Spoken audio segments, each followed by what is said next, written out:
hello, and welcome to another episode of Just Curious Relationships.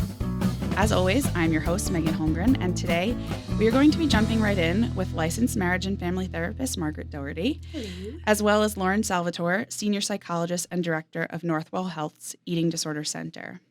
Welcome, ladies, and thank you for coming to chat today. Thanks for having us. Thank you.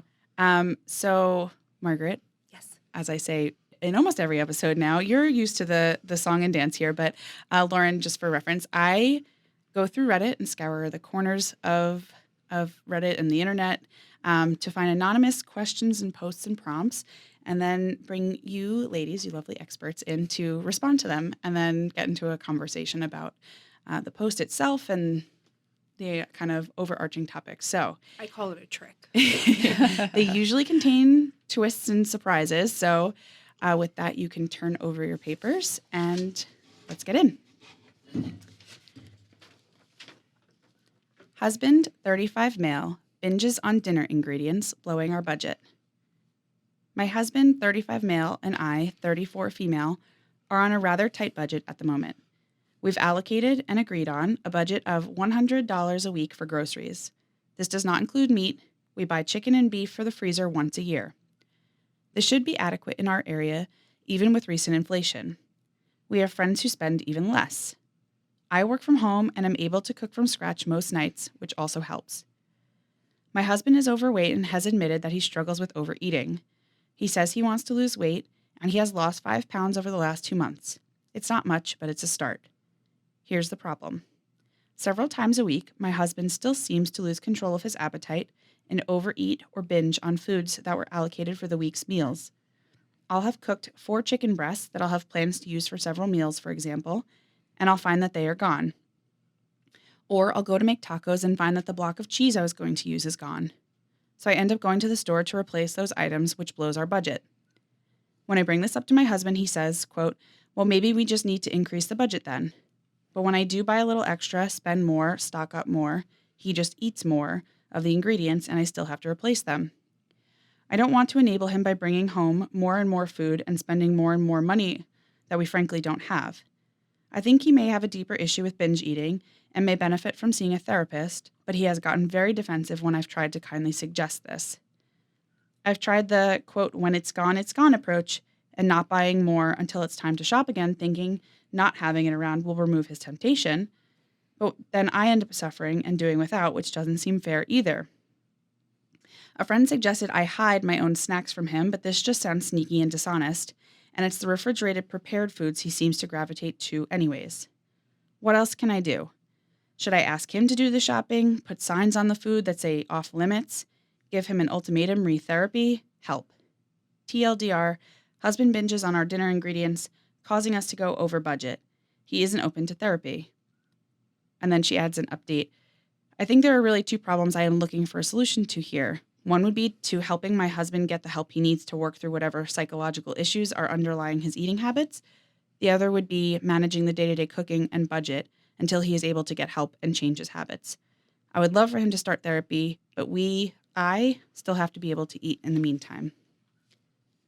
I'm having a large reaction to this. So I'm going to let both of you react. So the first word that comes up in my mind is shame, right? There's shame for him of what he's eating, how he's eating. You have to look at maybe childhood. Did they grow up without? Is there a scarcity mindset? Mm-hmm. Things like that. Also, therapy might be great, but if the person doesn't want to go to therapy, they don't want to go. I also heard a lot of like parent-child interaction here of like having to hide things or, you know, telling him what he should do. When it's gone, it's gone. I mean, my parent definitely said that. Maybe not about food, but like anything, right? Like when it's gone, I can't replace it. So there's some dynamics going here where she's parenting him. Yeah. There's just a lot here. Yeah, it's really interesting. I think there are some great treatments for binge disorder, but it without having a context and hearing more about what's actually going on and maybe underlying these emotions, it's hard to kind of understand that. But it does seem like she's in a really tough position because it's causing them financial strain as well. Right. Yeah. And I find that binge is a very buzzword nowadays. I don't know if you find that in the center, right? That like sometimes people say, oh, I overate one night. They're like, I binged. Is he binging? Like, what's really going on? Like, she's also kind of assuming things that are going on, right? It doesn't sound like there's anybody else in the home that like would eat the cheese or whatever. Yeah. But like, what's really going on? There's just like this assumption that like he's doing something bad and he needs to stop. Yeah.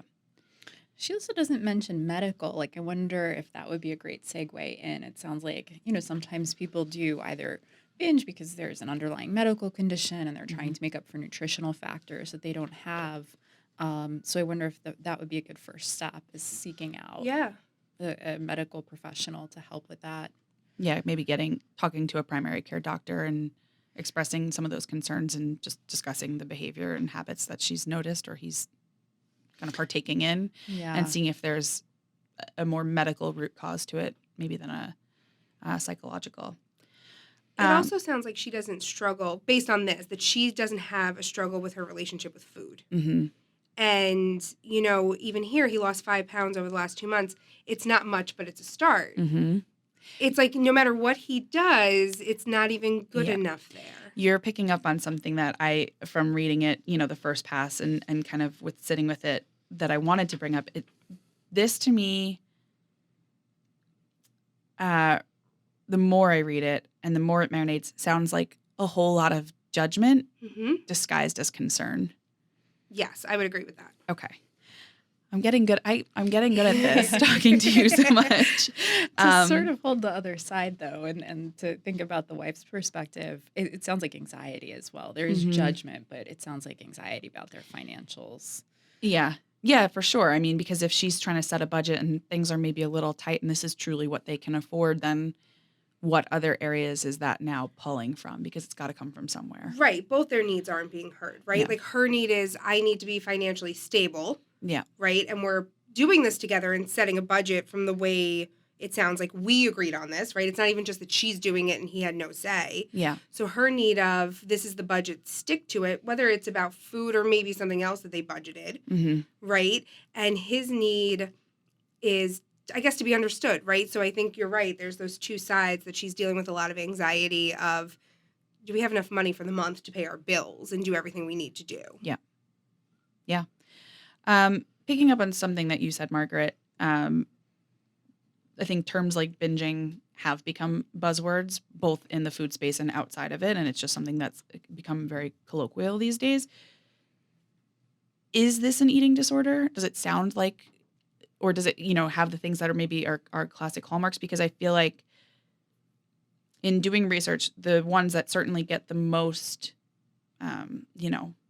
attention are the anorexia and bulimias. And this didn't seem to me like it fit into those molds. So are there other types of eating disorders? And does this kind of seem like it falls into one of those categories?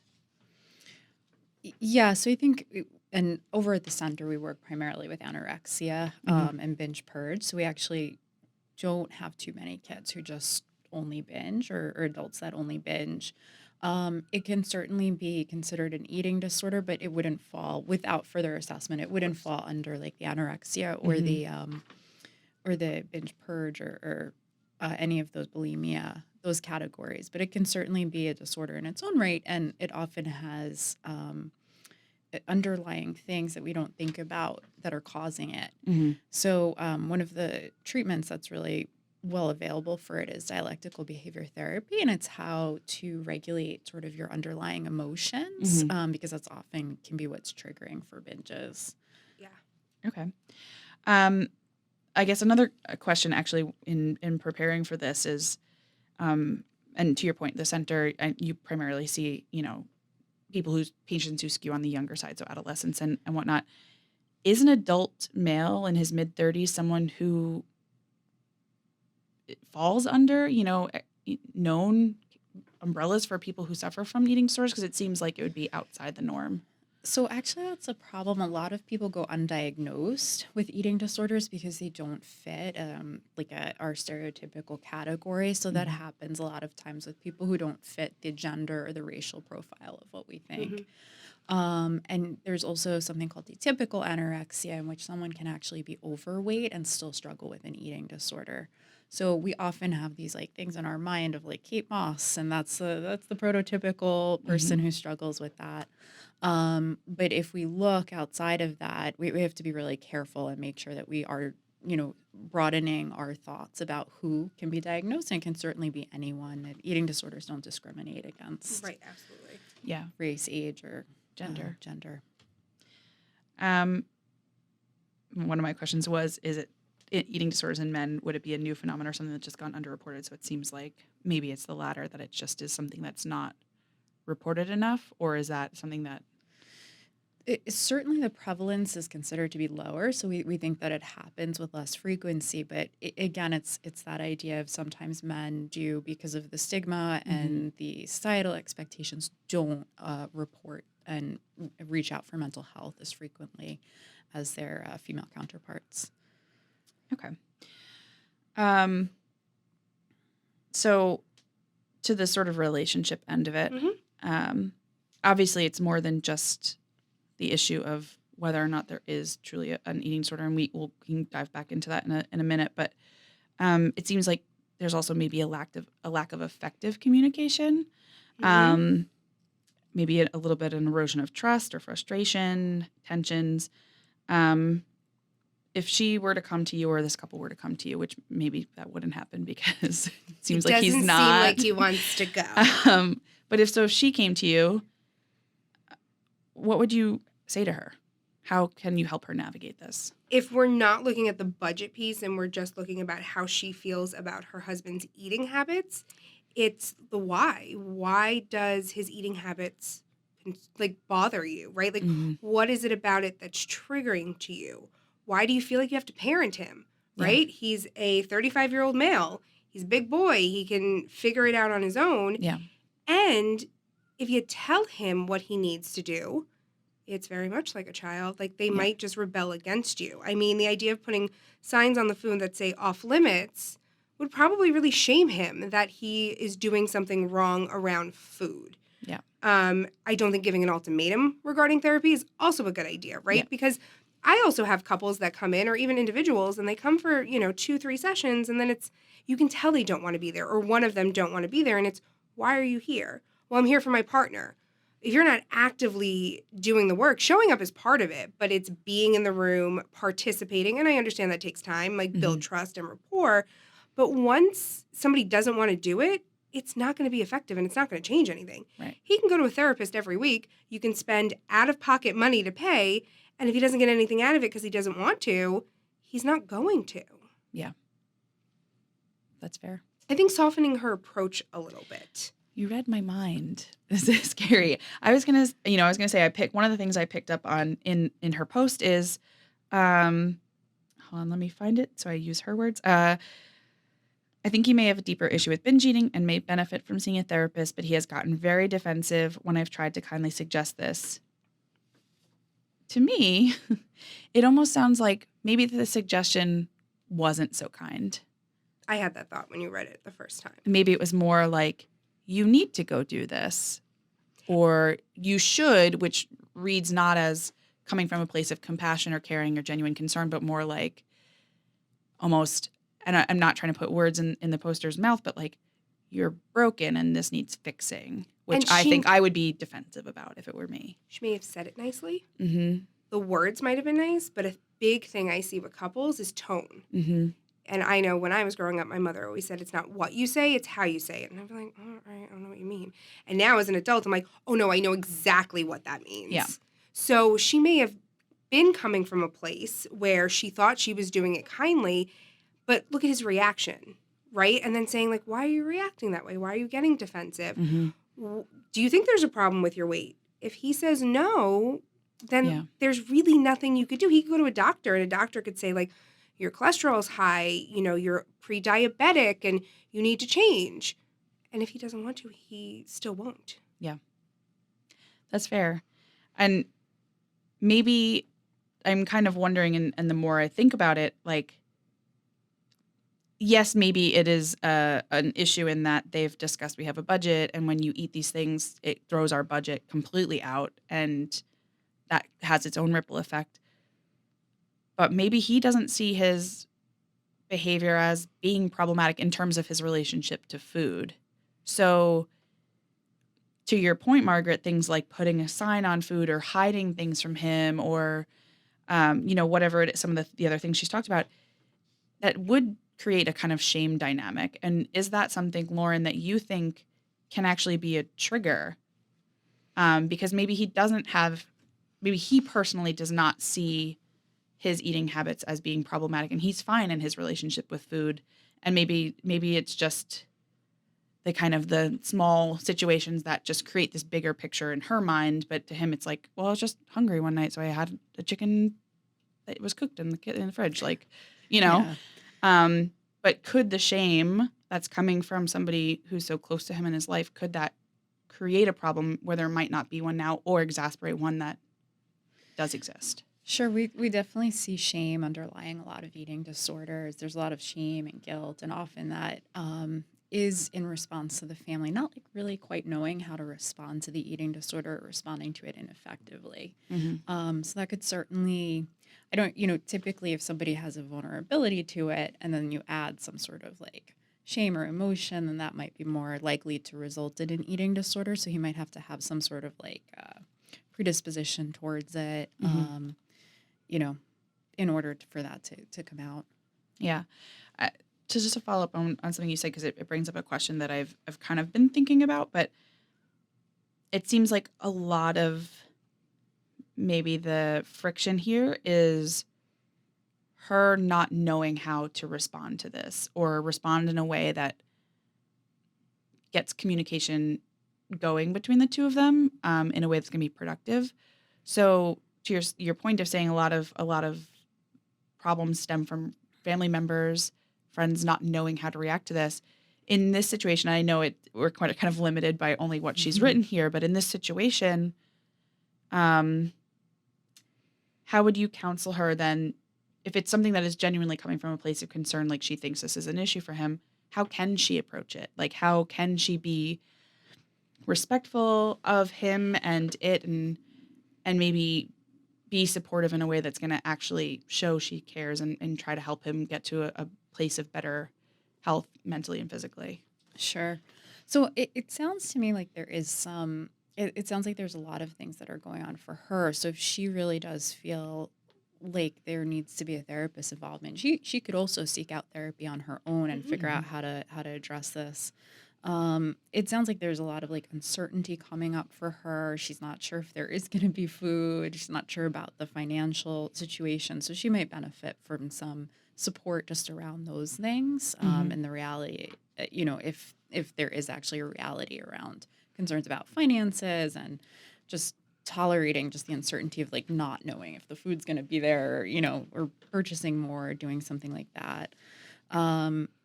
And then in terms of how to approach it, we always try and coach parents and families to have a non-judgmental approach to sort of taking that out. And it is hard when you have a high emotional reaction to something. So oftentimes we'll coach them in the room to start like, how would you say this? And then have them say it, and then we'll say, all right, let's like judge this a little bit and change it a little bit and take out some of those judgments. And some of that blame and the guilt, and talk about how we can effectively communicate it. We often talk about saying things more gently, and also how do you reinforce it? So sort of explaining to him her side, but also how can we make it palatable for him? Like, her saying that if you're not going to eat, if I know and I'm more aware of what's happening and the food in the kitchen, it's going to make my anxiety less, which will be beneficial for all of us. So I wonder if a good tool there might be the classic "I feel" statements, or If keeping it to her when she's talking to him about it, and then also like validating his experience as well, right? Like, I hear this is what's going on for you. This is my feeling about it. And because of this, right? That deeper meaning of why you're feeling it. And I think the idea of like her going to individual therapy is a good idea, because it doesn't sound like the friend had like a very good suggestion of like hiding her snacks. Yeah. Right? Like, Yeah. so sometimes we go to our friends and we're like, oh, they're going to have the answer. And sometimes they don't. Yeah. And going to somebody that's neutral too, because I'm sure maybe the friend knows the husband, like all Mhm. these other aspects, and just having that person sit with her and maybe even call out her tone and things like that. Yeah. I'll say to clients all the time, did you just hear how you said that or how you just spoke to your partner? And they're like, no. And I was like, I think that's what the partner's talking about, because the way Yeah. I'm hearing it, it sounds defensive or rude or something like that. We don't always know how we're talking. Yeah. Yeah, because I think in our heads, we might mean it one way, but the delivery does not always convey how we intend Yeah. our sentiments to come across. So I think, kind of honing in a little bit, we've talked about on the kind of potential for eating disorders, but budgeting and finances can also be a really tricky, sticky conversation to have in any relationship at any stage, whether you're just starting out with shared finances and want to create a budget for something, or you've been married and run into issues. So, like, are there special considerations or tools that couples can use? Because if that's the primary driver in her anxiety is that our budget's getting blown out, which, I mean, from everything she's saying, seems like it might be, because it's in the subject line, it's mentioned, a couple of times throughout. So are there tools that couples can use to set a budget and have that conversation on how to, maybe not the like actual, mathematic formula of how to set that budget for yourself, but how to convey what's important, what you want to prioritize for that budget, and then how to stick to it? I think one good thing would be grocery shopping together. It sounds like she does the bulk of it. Mm-hmm. He may not know like what you can get for $100, right? Especially now in the food store, $100 doesn't always get you much. Yeah. So kind of doing that experience together. Mm-hmm. And I find a lot of couples talk about the logistics of money and not the emotion behind money. Yeah. One of the things I've been doing with my couples, because finances are like one of the number one stressors in a couple that I see, is I send them an emotion wheel, and then I've come up with like 20 questions of like, what emotion do you feel when blank about money? And I have them do it separate. And then we come back together and we talk about it. And when it's just name the emotion Yeah. by looking at this wheel and picking out the one that feels like it works, they have these conversations and they're like, well, I didn't know you thought about it like that. And I didn't know you felt about it like that. Or I didn't know that this was a really stressful thing for you Yeah. about how I spend money. Yeah. Yeah. So maybe using a tool like that. Yeah, like and- talking more about the emotion behind it. Because I think the two of them probably have their thoughts laid out there. Yeah. But what are you feeling? Yeah. And then why? Because I think something, and again, it's not something that is explicitly stated here, but I'm drawing on a hypothetical, could be a motivator here.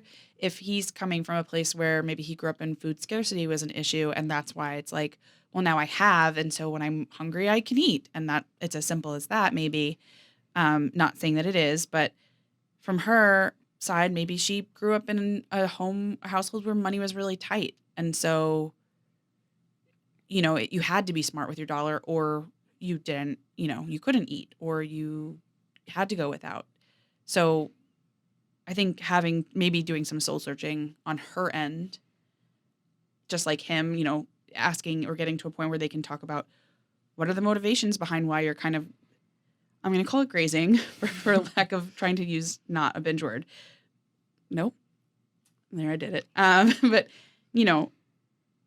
maybe she needs to do a soul searching of like, why is this such a like torch point for me? Why is this something that is like causing such a reaction and now causing pain in our relationship? It also sounds like she kind of controls the budget overall. Maybe she's the one doing the finances mostly, sitting down monthly and looking at it together, looking at what you've put out, what you haven't put out, what you've saved. Like, I think if couples make it more of a common conversation, there isn't this like, oh, we haven't talked about finances in 6 months and now we're in debt, right? It's more of just like the norm, and the conversations will get easier and easier and easier, rather than every 6 months we get into a huge blowout when we sit to do the finances. Yeah. Make it more of a common conversation. Yeah. It sounds a little bit like she's ending up with more work because of it. As I'm reading through it, as Yeah. you guys are talking, I'm looking like, because she's showing up to make dinner and like the food's gone. Now I have to Or go to the she- store and get the Yeah. ingredients I needed, or change the whole meal plan entirely. Yeah. Yeah, that's a good point. Mhm. That's a good observation. The food, and I know some people like plan out. I do not. I eat out a lot, but some people plan out their meals every day of the week, and Right. then that can be really upsetting. That's a lot of extra work. If you Yeah, come home, you're tired. yep. I could see that because if she is the person doing the shopping and then she is doing the person doing the meal planning then, and she says, "Okay, I'm going to buy a steak or they don't buy the meat, but for an example, like I'm going to buy a steak for Monday and I'm going to have broccoli with it as a side. And then for Tuesday, I'm going to make grilled chicken or whatever." And like on that night you go there and those ingredients aren't there. It's like, well, I already did all this work to make sure like we have our meals planned out and now I can't even do that. I could definitely see getting annoyed about that. And what does the division of labor look like in their relationship? Yeah. Right? Like what you're saying, if she's doing the grocery shopping and the cook and doing it all, and then he's not doing any of it and then kind of like messes up her plan, that's a lot on your shoulders to be the one doing it all, and then it feels like you're being disrespected. And it sounds like she's handling the finances too. So on top, like you're Yeah. saying, so on top Yeah. of all of the cooking and whatever else she's doing, she's got this like financial burden, and she's holding that She's holding anxiety. everything. She's holding Yeah. everything. I think, and I wonder if, and I imagine the answer is probably, but I wonder too if his response that she has listed here is not helping her view of things, because he's kind of like, well, then increase the budget, or like almost like it's not a big deal, so what? Which has to make, I imagine, her feel like her feelings are invalidated and her frustrations about it don't matter, even though. And he has actually no clue what that would mean to just buy more. Yeah, the time that goes into planning and the money itself and going to the store and then cooking the meal. And there's a lot more than just, there's a chicken cutlet in the fridge that I ate. Right. Okay. I do want to make sure that we touch on, and for the first part, I think I'm going to look to you primarily, Lauren, but then we'll get into both of you to get to respond. But what are the signs, and I know we haven't landed that this is definitively maybe an eating disorder, and without further evaluation and knowing them, we couldn't say, but what are the signs for family members and friends to look out for if they're concerned or worried, or if they notice things? Like what are things that could be tells that someone might be struggling with an eating disorder? Sure. And I'm going to speak more to the anorexia and bulimia domain. That's just Sure. my Yeah. specialization. But hiding food, eating food in secret, eating food rapidly.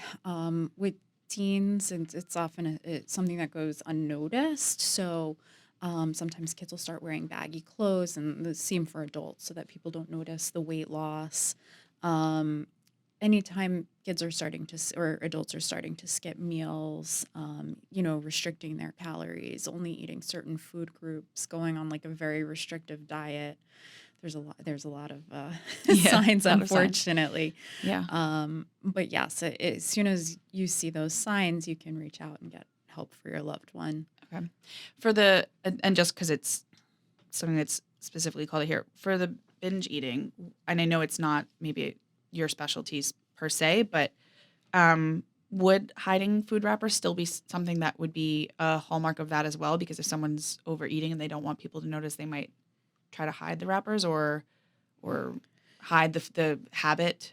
Sure. Yeah. Any of these eating disorders there is a lot of secrecy about them. So eating privately, hiding the amount you're eating, things like that. Okay. And then if, say, someone notices, that a loved one is exhibiting some or several of those behaviors, how do you go about bringing it up, and how can you help them, and how do you kind of start that conversation, and then what are the next steps from there? Eating disorders are tough. They're considered something we call egosyntonic, meaning like the person who has the eating disorder isn't necessarily motivated to get better. That's in part because society like really reinforces eating disorders and this thin ideal. So a lot of times, as opposed to maybe bringing up something like depression or anxiety to a loved one, bringing up an eating disorder can be a lot harder. Mm-hmm. So and I always encourage the first point to be a medical point, because that's eating disorders also have the highest mortality rate of any mental illness. So you want to make sure that the person is medically stable. And if they're not, that can also be a way to sort of show these data points that this is why we really urgently need to get you some help. Almost like providing facts that say, like, this is what's happening to your health, or this is where your health is at. Maybe not even what's happening to it. Like, here's where you are. Right. And this puts you in a danger zone, or it is leading you towards a danger zone where your health could be compromised or worse. Right. This is what's happening to your body because of it. And so there's like lots of negative ramifications that can happen to your body. So, Mhm. going And is that towards- something that is an effective technique in kind of helping people maybe come to a point where they say, you know what, I do need help, or I do want help? Because to your point, you said it's a disorder where people typically don't want to get better. It can be. Sometimes in adults, we actually have to have like because the eating disorder really distorts the person's thinking and they're not making clear or good judgments for themselves. We actually sometimes encourage like their loved ones to get guardianship for them so that they can um, they can make sure that treatment is available and being given. But, we do try and work with them to motivate to say, like, look, there are these things that are happening to your body, and this may impact your ability to have a family one day, or to have a family now, or, like you might be losing your hair and things like this. And that can be helpful in encouraging treatment. Yeah. And then I guess from a less from a perspective of trying to get your loved one help, how do you sort of internally deal with this and the emotions that come up if your child, say, or your spouse is suffering from this? Because I'm sure it's a battle that they're fighting, but that also has consequences or a ripple effect and ramifications for the parent, the siblings, the spouse, the child. I think them having a support system, whatever that looks like, whether it's therapy, whether it's their parents, friends, right? People that they can talk to maybe outside of the house, because everybody that's in the family, in the household, that's like working with that child to help them, they usually need like an outsource of, this is what's going on. We all got in a big fight, like trying to sit down to dinner.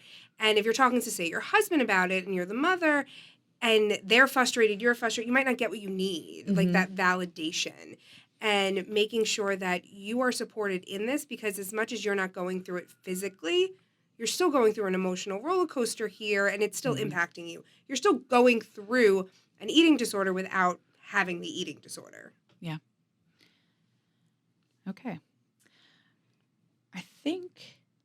I think that's everything I have, but I'm wondering if you guys have kind of final thoughts, maybe whether it's on this prompt or just what someone should know about eating disorders in general, or kind of budgetary relationship enigmas in general. I think for this specific, her needs, she feels, aren't getting met. Yeah.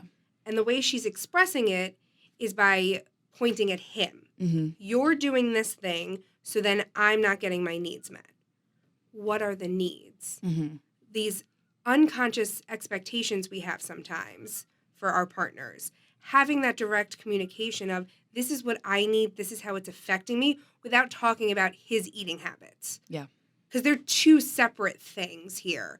And he may be more open to hearing if she's not saying, like, when it's gone, right? Because he's going to get defensive. He's going to be like, okay, like, I don't know if I care what you need right now. Yeah. She needs to come from a place of, like, I need this because this is important to me. Yeah. Or I'm so stressed out that we're not going to have enough money for the mortgage this month because we continue to go to the food store. Yeah. That's not saying you overate. That's saying I'm really just having a moment where I'm really stressed. Yeah. I guess from the eating disorder perspective, it's get help if you need it, and get access to medical care, get access to mental health care if you can. Employ those supporters around you if it's getting hard. It is a hard battle, so don't give up. Okay. Well, we like to every episode do a TLDR, which, if you're not familiar, is too long, didn't read. A lot of Reddit posters include them when they have long posts like this one. So a TLDR of our own, it sounds like, is know how to express what your needs are so that you can actively talk to your partner in a relationship about why they might not might not be being met. And then if you're concerned about a loved one suffering from an eating disorder, or if you yourself are suffering from an eating disorder, it maybe seems like, obviously get help, but maybe that medical in is the best and least defensive and It's not your fault. It's not your family's exactly, fault. And exactly. you can get It's more help. like, let's get you healthy because I'm concerned about your health and less a point of shame and more concern. Okay. Well, thank you both for coming in and chatting with us, and we'll see you guys next time. Thank you. Thank you.